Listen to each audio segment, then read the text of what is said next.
We are in Sokoni, in the heart of Embakasi village. The slum is steeped in poverty. The area is congested with small mabati houses. Mwendwa Mudengei, a resident of Embakasi village, was appointed by the community to be the chairman of the environment. He says the sanitary conditions in Sokoni are wanting. Kitu ya kwanza, barabara zetu ni mbaya. Maji ile tunakunywa saa hii, tunakunywa ile maji inachotwa chini. Mifereji yetu, nyumba za City Council hasina maji. Ile maji imepewa vijana wanaosha, na saa ingine unapata pale watu wa Embakasi wanakunywa maji chafu, si safi, na tuko na shida nyingi. Machoo pia hatuna machoo. We took a walk with Mwendwa along the streets that border Sokoni.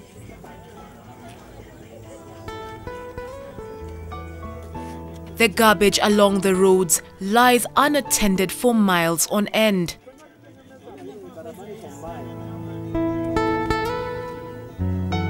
On the roads, under bridges, the garbage litters the whole area.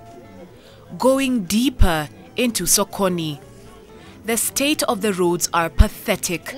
Residents have been forced to fill up some of the potholes with whatever they can, even deeper into the slum.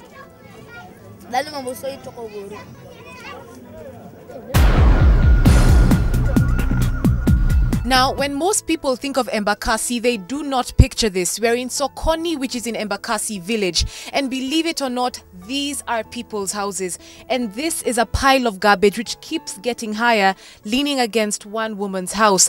The residents of Embakasi, specifically Embakasi village, are complaining that the MP they voted in and even their councillor are doing nothing about this situation.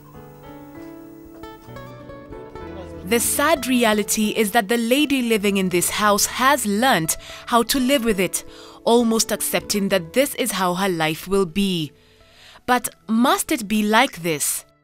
Felix Adika has been living here for over 5 years now. He heaps blame on their member of parliament. Hapa tuna big problem sana. Mtu tunaweza blame sana tuseme ni MP. Hatujali na sisi maslahi yetu juu tangu tumuelect Aspana hajai tutembelea juu tuna shida gani, tunakaa namna gani. Venye unaona Aspana venye kuko sasa kwa very squeezed, hakuna pepe za pereka juu watu wako congested sana. On the other hand, housing in Sokoni is not only challenged by the garbage that continues to pile up along the narrow paths or at their doorstep. Some have to cope with water seeping into their houses.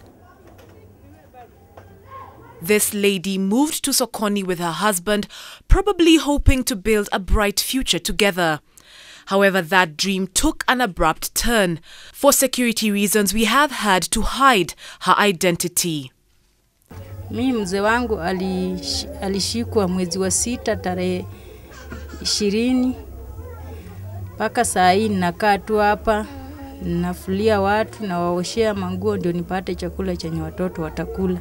Na nyumba hata sina pesa ya kulipa, na hiyo nyumba mara inaingia maji.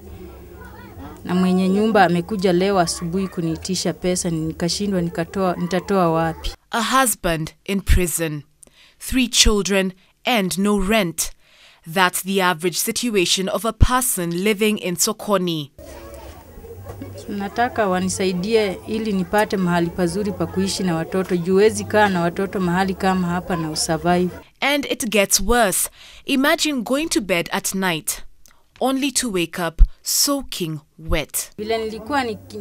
Vile hii mvua ilianza kunyesha, nilikuwa ninalala chini. Nimetandika mattress chini nalala. Mvua nikastukia imeingia, maji imejaa. Nilikuwa tu nasikia joto, nafikiria tu leo kuna joto sana. Sasa nikakaa nikaanza kusikia maji imeingia kwa mwili. Mzee mwingine alikuwa anakaa kwa ile nyumba jirani yangu, akaniambia, "We mama, maji imeingia kwako?" Nikamwambia, "Ndio, maji imeingia." Nikapeleka mkono mpaka kwa ukuta hivi, nikashika, nikakuta maji imeingia mpaka imefikia hapa kwa mbao. Nikashangaa, hii ni mambo gani? Ndio nikaenda kwa hiyo nyumba, nikachukua kitanda ingine iko hapa ya spring. Nikakuja tu nikaweka tu hapa kwa mlango, nikachukua kama mattress kenye kalikuwa juu kenye hakajaingiliwa na maji. Tukatandika kwa hiyo kitanda ndio tukalala. Her 2 children are now falling prey to these treacherous conditions. That's not only due to the cold, but the lack of proper sewer systems. Hata huyu saa hizi ni mgonjwa. Kuna nini? Anahara na kutapika. Huyu mwingine pia anahara lakini hatapiki. Vile anatembeanga tu kwa hii maji, hata unaweza kuta anachota hii maji anakunywa, na hii ni uchafu tupu, ni mavi. Kila kitu, kila gasia, maji ya kufua, makojoo wanamwaga tu hapa kwa hii mtaro. Sasa nashindwa nitafanyaje na hao watoto. Though we didn't get to talk to all of them, her story is shared by a majority of residents here. Well, one of the issues that struck us most was poor sanitation and garbage. A recent visit to the area revealed a slight improvement. However, most of the issues here remain unattended. For instance, remember this house? After airing the program, the garbage was cleared, but the dumping site only shifted. Kazi kwa vijana. Youth under the government initiative dubbed Jobs for the Youth were sent here to clear garbage. But this was just for a day. Since then, we have never seen them, and the garbage is now piling up. Last year we talked to Francisca Ndilamula, who has lived here for over 15 years. After using a plastic tin as your toilet, you rinse it and dry it for use again, because they're very expensive. Well, for her, things have slightly changed. But she says that these are issues that keep recurring and should be dealt with once and for all. Since then, the toilets have become worse. It has even been closed down because the roof leaked when it rained, thereafter causing flooding. Then the dirt from the toilet would lead the worms to crawl into our houses, so we would have to step in the effluents. Residents here blame the government for withdrawing the youth who were cleaning up here under the Kazi kwa Vijana initiative by the Ministry of Environment in conjunction with National Environmental Management Authority. Chebet has been living here for over 8 years. Our government has neglected Sokoni people. We are really suffering. It's okay. Come the election year, we shall face them again with these same issues. The song is the same for most of the people here. Where are those responsible? We are wondering, will we be electing them? Then they forget about us. We have so many problems. So is someone sleeping on their job? No. According to me, it's not somebody sleeping on their job. Embakasi is a big constituency. You cannot be seen everywhere, every time. Yes, and at least you have to go somewhere when you have a program there. For Waititu, the area member of parliament, garbage collection is the city council's responsibility. What we have been saying is that garbage should not solely be handled by city council. Myself and the stakeholders in Embakasi, we want to take them to court because they have made Embakasi to be unbearable. Embakasi is just a representation of the poor sanitation and environmental degradation that continues to plague most of the hoods in Nairobi. The blame game is on, from residents to their member of parliament, from member of parliament to the city council.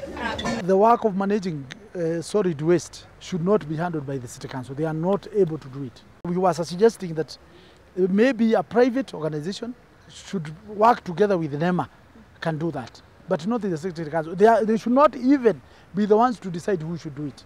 But for the residents here and Nairobi as a whole, they still wonder, are the relevant authorities really watching and listening to them? Isn't it time the authorities put themselves in their shoes?